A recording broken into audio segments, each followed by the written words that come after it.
Thank you. Yes, good morning, everyone. And it is my joy to be with Vallejo this morning as we look at this whole idea of spring and vernal equinox. We're looking at something that is expansive. And so the whole concept behind vernal equinox is that the same amount of hours and the same amount of daylight and night at this point. Now, I just happened to find out that really it's off maybe about a few minutes, maybe 3 to 8 minutes, but roughly we've got a lot more daylight than we've been having over the last winter season.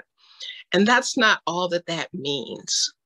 So what I want us to be with as we continue to be with opening the eyes of our heart is to know that there's something that's opening up in all of us. And in this whole global theme of timeless wisdom, it's the innate wisdom that is within all of life that we get to witness. Now, those of you there in California are probably already seeing the winter buds breaking open. I don't know if our buds feel safe enough to do that yet here in Chicago because we just had our last snow last week. But here we are in this time where the plants are starting to open up. And as we know, the plants need water, they need light, they need warmth, they need soil. That's why so much happens in the nature realm of the spring, because all of these elements of the divine are necessary for something beautiful to grow. And so we have the stems supporting the leaves and the flowers and the cells in the leaves producing sugar for energy. And the pores let the carbon dioxide enter and let the water and the vapor and the oxygen leave. And there's all this great photosynthesis activity that's happening, and we don't even see it because it's invisible. And so much of the miracles of life are invisible. Even though this is a great time to plant herbs and vegetables and all kinds of nutritious things, it's also a wonderful time to experience a great amount of beauty. We get to put on our springtime clothes. We get to put on some lighter clothes and just be with this whole idea of beauty and expressing.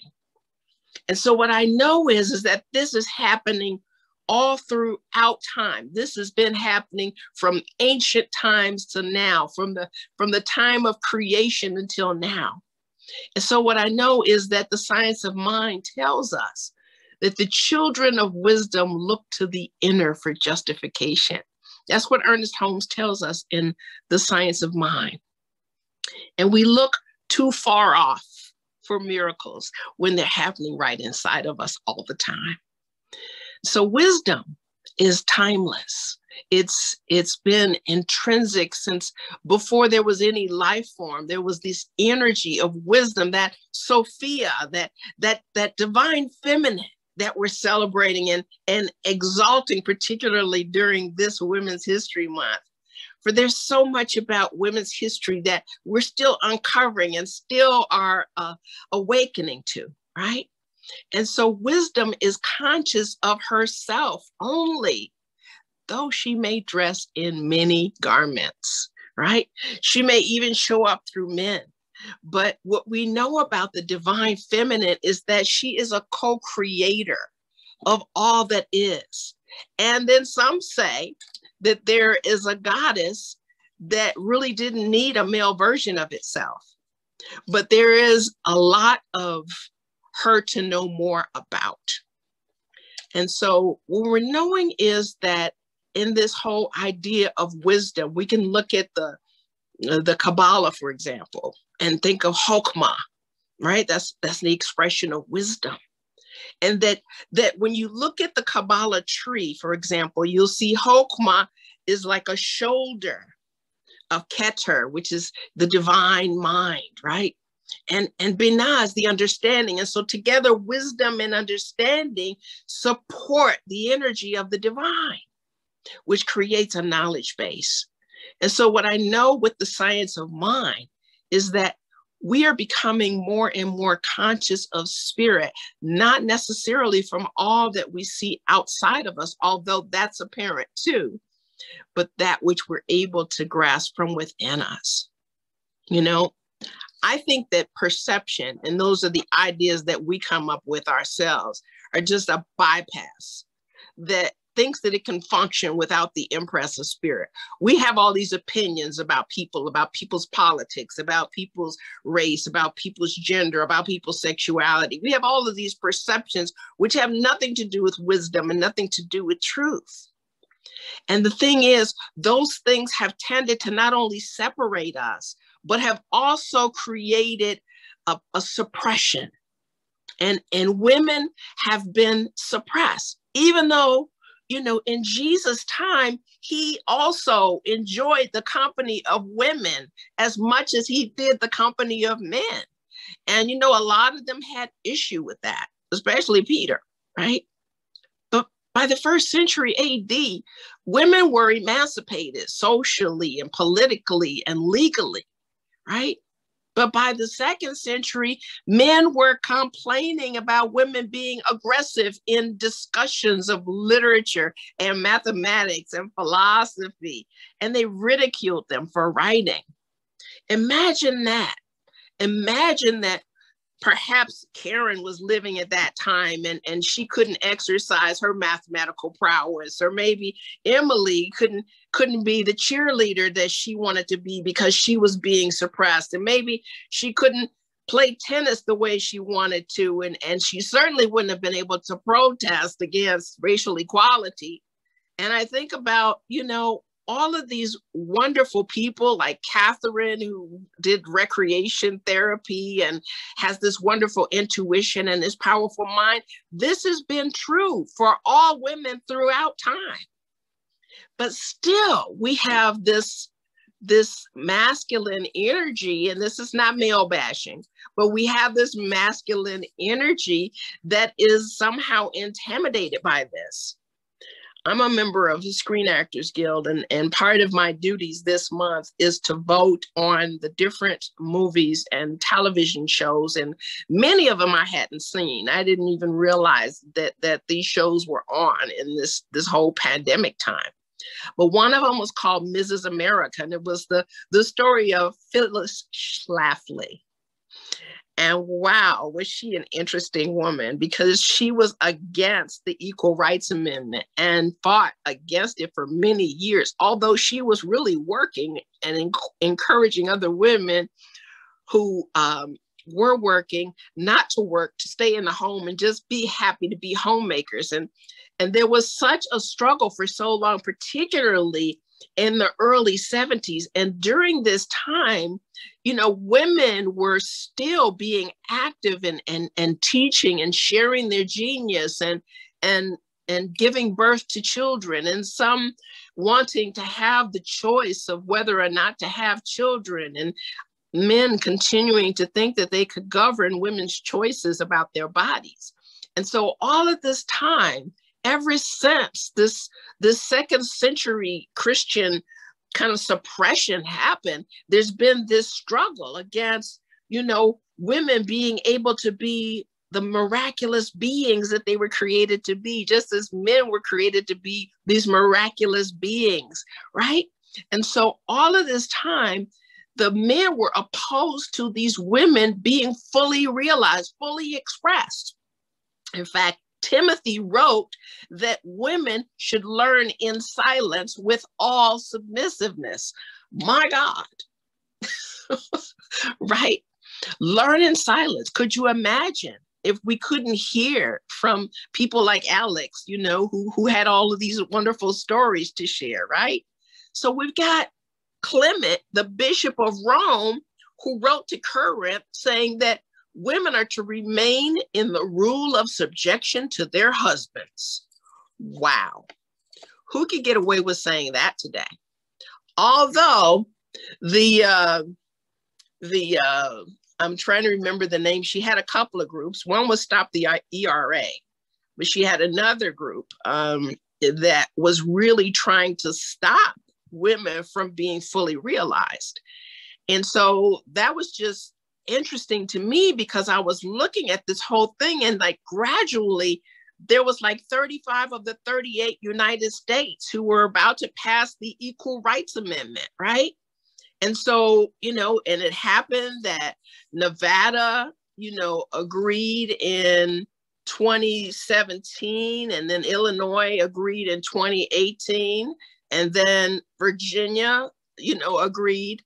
And so now there's 38 out of 38 states who have agreed to the Equal Rights Amendment, but still there's this whole thing that, well, there was a time limit. And so now some of the women who were in Congress are trying to really just get rid of that whole thing and add women to our Constitution. Just for the first time after 240 some odd years, right? So I just think it's been an interesting way that there's so many miracles that can be birthed. One idea that has been with me for the last couple of days is that we have been talking, particularly in New Thought and in religious science, about treating and having our prayers answered and having the power to do that through our spiritual mind treatment. But I think that so much of our time we've been spending on the mental part and not so much the spirit part, because it is, after all, the science of mind and spirit. And it is the spirit that cannot be suppressed. It is the spirit that cannot be denied. It is the spirit that gives us the wisdom and provokes us to move forward with our lives and encourages us to express it more fully and completely, right? And even though in Genesis 1, there was an androgynous story of creation, Genesis 2 made the female dependent on the male for her very existence. So that in and of itself is interesting because you got two different stories going on. And so the message that is being sent to us is, well, there's a story where you can just be all that you can be. And then there's a story where you're dependent on someone else to be all that you can be. And so while we as clergy are glad to support you in all of your revelations and fulfillments and prayer, and absolutely knowing with you and for you in our spiritual counseling, that you can be all that you came here to be, there's an expression of love that wants to happen through each one of us. Right? And so that's what miracles are. They are expressions of love. And, God's voice is expressing love. It's expressing life. It's expressing through our prayers. When we speak our word into the law is the miracle. But we don't talk about that. We don't talk about how when we truly accept the allness of God, like the flower accepts the allness of the sun, the allness of the soil, the allness of the warmth, in order for it to expand and blossom and flourish, we too need every ingredient that is available to us to be able to know a greater beauty about ourselves. And so what I know is that miracles are natural. A miracle is a service, right? A miracle is something that God does for us and through us, right? So through miracles, you can rearrange your perception. Through miracles, you can look at a man running through Georgia, killing Asian women in spas, and think, oh my God, I cannot judge him because he is an expression of God. And that was just something I was able to do in the last couple of days, because I was alarmed that this was a place where I would go to feel relaxed. And here there is someone who was going to these spas and killing people. And so I had to come to a meditative place where I was able to know that he too is God and that I cannot keep him outside of my heart.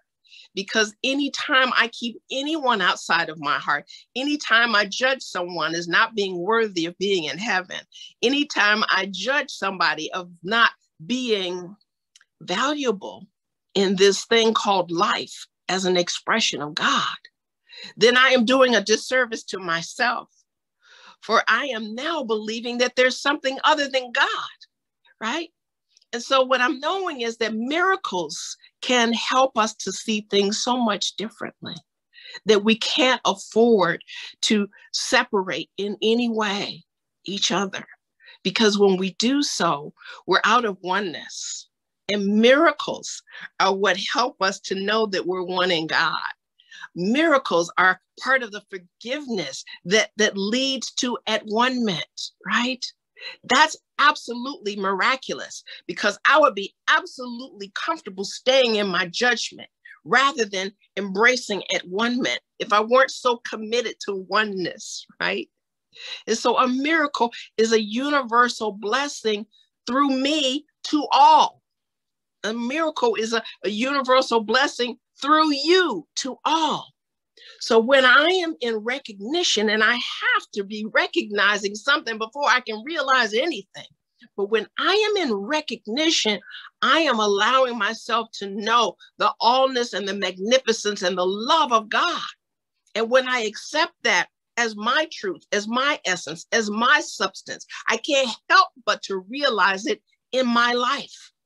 I can't help but to move from fear into love. I can't help but to be released from my fear. I can't help but to let God be praised through me in this understanding, in this wisdom of what is really true. Miracles help me praise God through me, right? Miracles help me inspire gratitude, right? When I think about listening to Reverend Jerry talk about his gratitude journal that he does, 5 statements of gratitude every day. Miracles inspire gratitude. If he hadn't caught it in consciousness every morning, then he wouldn't already be taking stock of how blessed his life is, how miraculous his life is on a daily basis. And so miracles give us an opportunity to be thankful for what we are, for who we are. Miracles are intercessions. They get in the way of our false beliefs. They stop us from going down the road of separation, of going down a road of judgment, of going down a road of unforgiveness, of going down a road of us and them, right? And so I get to honor you because the miracle tells me you're lovable. I get to love you because you are an expression of God. I get to know that my mind can be restored to its fullness and not upset about anyone maligning me in any way, hurting me in any way, damaging anyone else I know or anything else of mine. And I get to know that through miracles, I can think in a way that is in alignment with the heart of God, the love of God, the peace of God. And so I'm knowing that I'm mesmerized when I am experiencing a change of thinking. And that's not something that happens mentally. That's something that happens spiritually. And so because miracles are examples of right thinking, because miracles are mechanized by the Holy Spirit, I think we need to give more credit to the Holy Spirit because it absolutely takes us from one state of mind to a more expansive and enlightened state of mind. Because when we stay in only what I want, only what I need, being the focus of my prayer, I'm leaving myself in a submissive place and not being able to totally explore all that I am. And that's not anyone else doing that to me, except me doing that to me. And so I get to embrace the miracle by just touching in to the heart of God, touching in to the awareness of the presence of love, touching in to the miracle that dissolves my errors, that absolutely gets rid of all the unreal thinking, right? And I get to acknowledge everyone as my family. I get to know, as I would for any family member, that I want them to be fully realized, fully expressed, and fully happy in their joy. And so I'm knowing that miracles arise from a miraculous state of mind. They can't come from a mind that is closed. Miracles can't come from a mind that is limited. Miracles can't come from a mind that is in separation. And so I'm accepting that miracles are temporary communication devices. You know, we don't always walk around in a miraculous state of mind, but once we catch it in consciousness, there's something about us that always knows and must always remember about the magnificence of God and its loving power. So I'm knowing that having this miracle as a learning device, as an expression of love, opens me up to so much more. I'm knowing that miracles affirm our rebirth. You know, for people to say, I'm born again, it's not so much about being baptized by water or by oil or by anything external, but it is so much about transcending effects, transcending the body even. And so in this time, as this creative energy springs into being all of this new and beautiful life, we also get to spring into new thoughts and new actions, new activities. We don't have to say, well, everything can't change until January 1st. We have a new season that's before us, a new opportunity to have new thinking, to have new feelings, to let the law work in our lives in a conscious way, by consciously connecting to spirit, by absolutely saying yes to this love expressing through us and as us. And by absolutely being aware that this creative medium doesn't ask questions, it just says yes. There's no inductive reasoning to miracles. You just have to say yes. And there's no why or what or how or who or when. Miracles are just going to happen when they need to happen. And they're not bound by anything but their own nature. It's for us to accept. So if we truly want to grow in God, grow in grace, grow in love, if we really want to use karmic law, and knowing that this karmic law is subjective to the self-knowing mind, that is conscious of the impressions that are happening in the earthly realm as well as in the realm of the spiritual, then it is up to us to say yes to something greater, to love. And so it's a beautiful way for us to know that we can truly be open to possibilities, not just what has been, not just what might be, but to allow ourselves to be the instrument of the miracle that can support it in coming into something magnificent that we've never seen before. And why not use our life as that experiment? Let our lives be the place where we can truly realize something that we've never realized before. Why not we let love reveal something to us and for us? Because it wants to, and it does all the time. All we need to do is listen to it, pay attention to it, accept it, own it, embody it, and be it. And so I know that the divine feminine is birthing new visions in my life, and I am in joyful expectancy of her expressions of love. I invite you to say this affirmation with me. I am reawakening to the miracles of wisdom, service, oneness, and love. I am reawakening to the miracles of wisdom, service, oneness, and love. Namaste.